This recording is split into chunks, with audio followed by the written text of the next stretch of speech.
On peut s'amuser à faire un petit calcul vite fait, tous là. On peut calculer notre poids de corps qu'on multiplie par 0,03 et ça donne l'idée du volume en fait qu'on doit boire.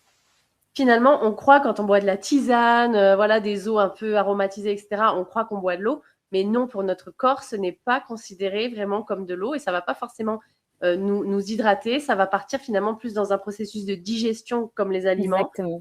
au lieu d'être vraiment utilisé comme de l'eau. Mais ça veut dire finalement, alors s'il faut boire de l'eau, ça veut dire qu'on en perd aussi toute la journée de cette fameuse, ces 99% finalement, ils ont besoin d'être renouvelés en permanence alors. Ouais, déjà, effectivement, on en perd beaucoup et là où on en perd le plus, c'est en dormant. On perd beaucoup d'eau pendant qu'on dort. C'est pour ça que souvent, le matin, au réveil, la première chose, le premier conseil, le premier cadeau de cette émission, si vous devez repartir avec juste ça, c'est que la première chose à boire le matin, c'est un grand verre d'eau, un peu tiède. Effectivement, ça, c'est la médecine chinoise qui préconise plutôt ce concept-là plutôt que de l'eau froide pour pas choquer les intestins.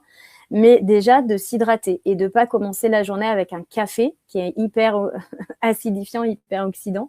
Donc, si on peut déjà commencer la journée par boire de l'eau, c'est déjà super.